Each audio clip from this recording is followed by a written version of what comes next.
This is Yogi, Virendra Yogi, beloved friends. On 15th of August, which is just few days far off from us, the Indians are going to celebrate their Independence Day, beloved friends. But India was always a mighty ancient nation where the greatest of the greats like Ashoka the Great, Chandragupta Maurya, so many great emperors had been here, but slowly and slowly India started sinking into the valleys of death. Lack of freedom, liberty, misery, sorrow, suffering and grief. And slavery for so many years. A lot of dynasty came from different parts of the world, and they found India a divided country, people fighting selfishly for greedy personal gain. They don't have the united force to defend their nation. So the Muslims invaded India, they looted, they murdered, they massacred. But one of the strongest foreigners who came in the form of Baba, he laid the foundation of Mughal dynasty, and there are so many generations who ruled India. And even the greatest of the great, like our patriotic symbol of freedom and liberty, Maharana Pratap Singh, was humiliated, insulted. Somebody wanted to grab somebody's wife, like Padmini Mani. India has seen a lot of humiliations, a lot of downfall, a lot of degradations. Today I will briefly let you know why India, which has been such a mighty nation, where the world has a lot of appreciation, lot of ancient glory, greatness, invention, discoveries, the land of Vedas, Upanishads, Gita, Ramayana, Mahabharata, which has become the secret of success for the different developed nations. Why India downgraded? There are so many reasons, but I highlight some of them simple. First of all, Indians become suddenly very greedy, self-centered people. They were fighting for their self-existence, never thinking about the mass, never thinking about the people who were living in India.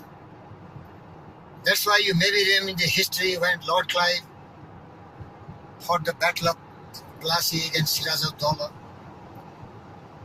When he defeated Siraj-ud-Dowlah because somebody betrayed Siraj-ud-Dowlah and let Lord Clive know all the secrets. And when Lord Clive was returning back to his camp, he saw millions of the Indians, both the sides of the roads, cheering for the Britishers. That was the degradation of the morality of the Indians. They lost the respect of self, nationality, unity, integrity, self-pride, self-confidence, self-belief. And they don't know anything else except they become cattle. And that's why I say, in the world's broad field of battle, in the bivouac of life, be not dumb-driven cattle, be a hero in the strife. Indians, awake, awake, be united, love your country, love your people. Together, we all can make a great India, a proud India, the ancient, the dear motherland India. Can be really the force to reckon with. There are so many examples that self-betrayal. If you take the example of Maharana Pratap, Akbar wanted to enslave Maharana Pratap, but the greatest warrior, the greatest freedom fighter, the greatest heroes of all time, never accepted slavery. He struggled, he fought several battles. Ultimately, he died in the forest, but he never embraced slavery. That was the creed of the Indians. Few never accepted slavery. And so they saved the pride of India. But the majority, even the cousin of Maharana Pratap, Man Singh, accepted slavery of Akbar at the cost of his sister Yashoda Bai, and betrayed India. Betrayed India. And he fought Battle of Plassey against Bhara Pratap, and he became the root cause of his defeats. Beloved friends, history is replete with such betrayals of Indians against Indians, their own brothers, their own sisters. But I really congratulate those sisters and brothers who love the motherland like Jhansi Ki Rani, Subhash Chandra Bose, Bhagat Singh, Sukhdev, Guru Dutt, Chandrasekhar Azad, and millions of the people whom we do not know, but their heart was burning with the flames of freedom, and they sacrificed their life. But there has been a lot of betrayals from the Indians. Because the root cause is greed, selfishness, hatred, jealousy, cynical ideas towards Indian itself. Modern India is not far off from such betrayals. There is a casteism, communalism, corruption, hatred, jealousy still in the role, regionalism, fight on language, fight on survival of self. All selfishly they are quarreling. Nobody think about job opportunities for every Indian. Never think about the dignity of the women in India, where the ancient India was saying, Yatra Nari Pujante Ramanante Tatra Devata. Where the women are worshipped, there dwells the kingdom of God. Beloved friends, the good news is that the modern government of India, who is led by Honorable Prime Minister Narendra Modi, he is another brand of patriotic India.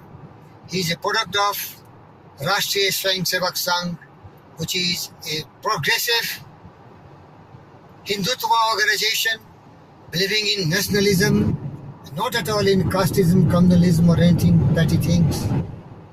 But the other opposition selfish party who have been exploiting the poverty-stricken masses by giving them 500 rupees and a bottle of liquor and buying the votes. They do not like Narendra Modi.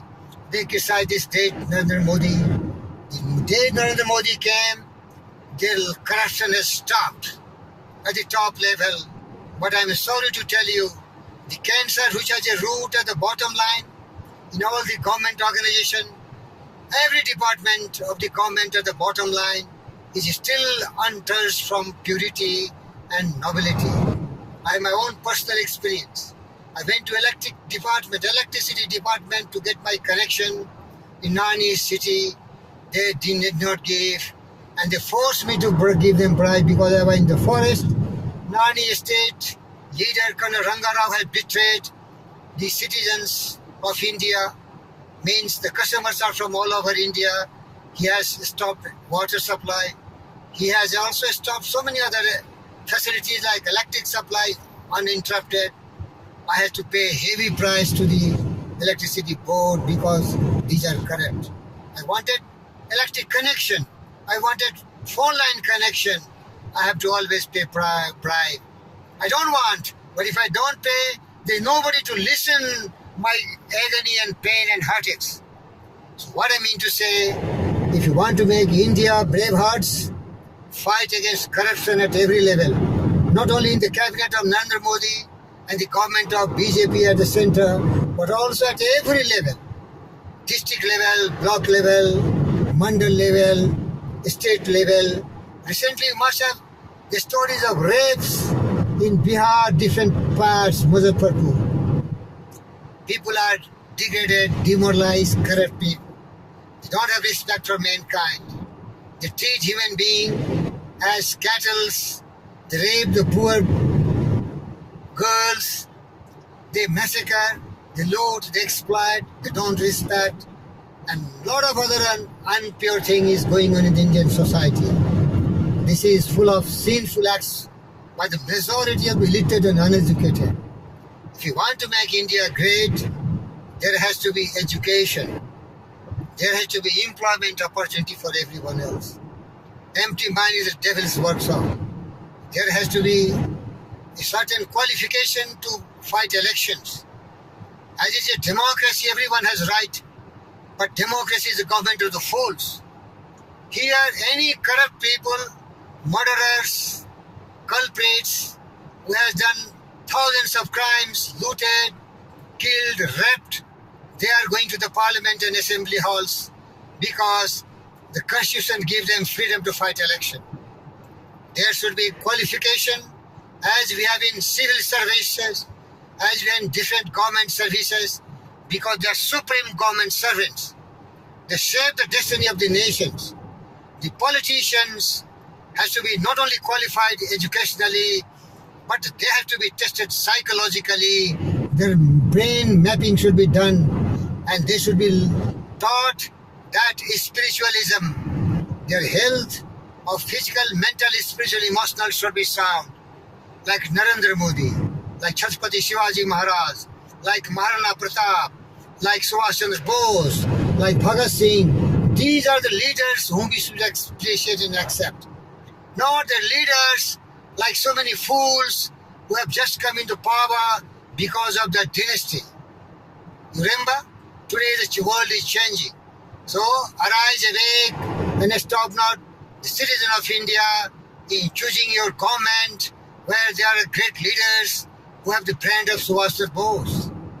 Because is it not strange how the princes and kings and the clones that caper to sawdust rings, and common people like you and me are the builders for our Indian nation. Each of us is given a set of rules, a shapeless mass and a bag of tools, and each of all Indians should furnish in such a way that it becomes stepping stones and not a stumbling block. Great India, great dream, great vision, purity in thought, in words, in action, no corruption, no communalism, no casteism, job for everyone, promotion of everyone, the right to equality, liberty and fraternity, everywhere equality, all are citizens of India. And beware of those. When India was divided on the communal line, the British divided India in different parts. One was called Islamic State of Pakistan, where only Muslims have the right to stay.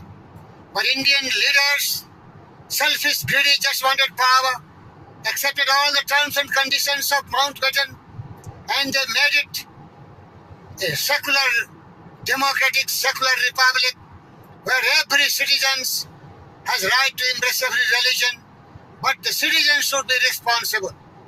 You may be Muslim, Sikh, Hindu, anything else. Behave like Indians. You cannot stay in India and shout slogans for Pakistan. You cannot say Tukra Tukra India.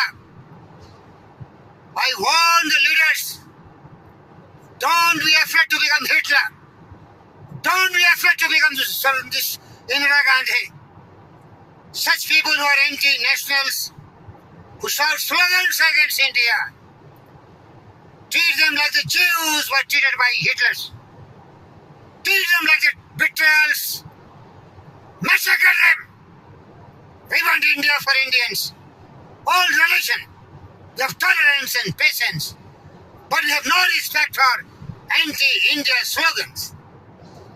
Nobody has right to break our nation, because the nation belongs to 1.3 billion people. It does not belong to a few handful of terrorists, criminals, anti-Indians, because we have to protect our motherland. We have to make our motherland united. We love all, respect all, a land of peace, harmony and tranquility for everyone.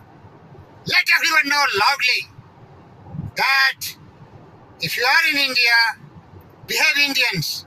There is one citizen of India. There cannot be different divisions on the basis of caste, creed, race, religion. Talk can be hours, days, and 365 days I can talk. Yogi, Virendra Yogi, a field marshal of self-made Indian patriotic clan of great people of India. Salute all Indians. Wish you lifelong liberty and independence for you. Make your India great and proud of yourself, because the sacrifices of our martyrs, the legends who gave everything to save Mother India, they have to be remembered, respected, and their dreams has to be realized. I conclude my this small talk by the dreams of one of the Nobel laureate, Gurudev Rabindranath Tagore. India of my dream, where the mind is without fear and head is held high, where knowledge is free, where the world has not been broken into fragments of narrow domestic walls, where the words come out from the depth of truth, where the clear stream of reason has not lost its way into dirty deserts and of dead habits, where the mind is led forward by day into ever-widening thought in action, into that heaven of freedom. My Father, let my country awake. Jai Hind! Bande Mataram!